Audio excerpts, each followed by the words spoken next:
sex and he's not gay. So the reason can't be because he's gay. You see? So it gotta be a different reason. My reason is because it's a reason towards God. My first question I want to ask, how many of you, or who can tell me what is sexual purity? Marriage.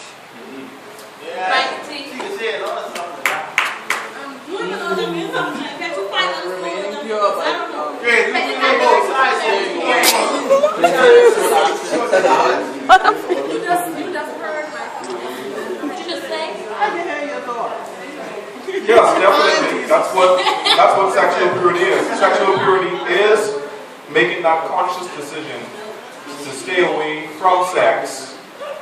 Yeah, bro.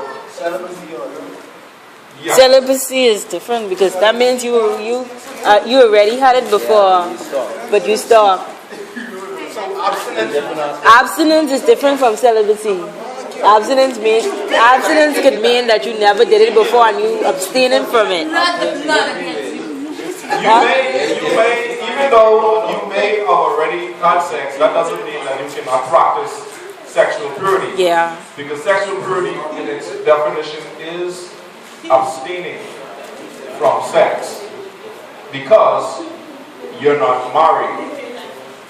I want to read something here about sexual purity.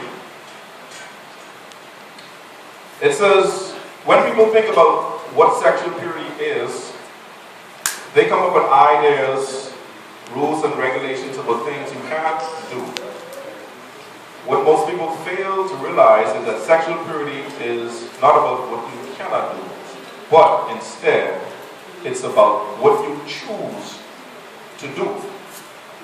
So if you choose to remain sexually abstinent, you are making a decision to enter a lifestyle of sexual purity. Because sexual purity is something that is designed by God for single persons. Not that when persons become married and they have sex and they become impure. No, it's still pure. It's pure because it's in the confines of marriage that God designed it for. But when we indulge ourselves in sex before marriage, it is impure because God did not design sex for all of marriage experiences. So it's a decision that we make to become sexually abstinent. Sexual purity applies to both our actions and our attitudes. You could be a person, you don't engage in sex, but if you're watching pornography, you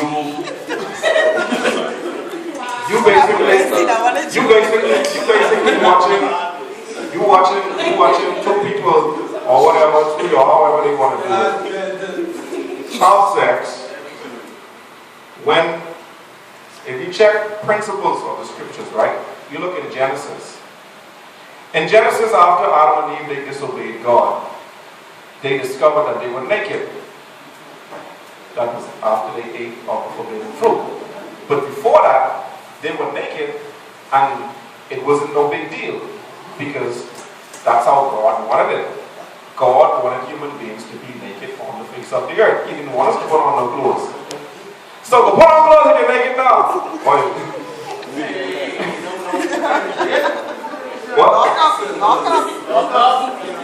No way in New York. Right now in New York, they have a law where women can walk around with their breasts exposed. Yeah. No, any woman. They fight for equality, you see, just because the dudes and they be walking there. The women feel like they should have a right. They should have a right to walk around their chest and show their breasts as well, right? But after Adam and Eve discovered that they were naked, they felt ashamed, the Bible says. And after feeling ashamed, what did they do? They covered up themselves with leaves because Adam saw Eve, and Eve saw Adam, and there's like something wrong with that. But before, nothing was wrong with it. That's so dumb. Nothing was wrong with it because that's how God designed it, and that's how God wanted it to be. So if it wasn't for the sin of disobedience of Adam and Eve, we would have been naked right now. I